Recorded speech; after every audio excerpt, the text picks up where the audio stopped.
ኢንዱስትሪ ፓርኮችን በብዛት አልምቶ ቅድም መጀመሪያ በሁለተኛ መጠይቄ ላይ እንዳቀረብኩት ሼዶችን ገንብቶ ለነዚህ ለተሸጋጋሪዎች እየሰጠ የሚሄድበት መንገድ ትንሽ ድክመት የሚታይበት ነውና ይሄን ለማረም በእናንተ በኩል ምን ሊሰራ ይገባል፣ ምን እየተሰራ ነው የሚለው ቢታይልን እንላለን። ኢንዱስትሪያል ፓርክ ብላችኋል ቅድም። እኔ አይመስለኝም።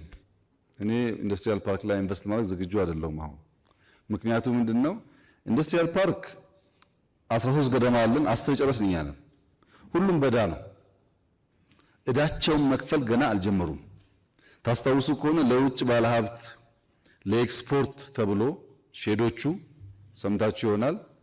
ይሄ ከውጭ ባለሀብት አነስተኛና ጥቃቅን 1 ሚሊዮን 2 ሚሊዮን ብር ይዞ መጥቶ ዘሆል ሼድ ይዟል። ታክስ ከናንተ በላይ ሌባ እሱ ነው።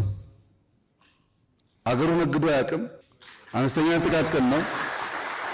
እሱ ይሰገሰግና ዘሆል ንግድ ስርዓቱን ብላክ ማርኬቱን ያው እንደምታውቁት ያደርጋል።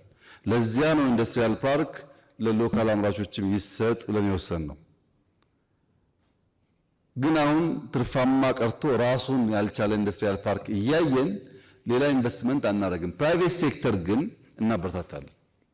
አሉ እኮ የሚገርም ኢንዱስትሪያል ፓርክ የሰሩ ሰዎች አሉ፣ ከኛ ፓርኮች ያላነሰ።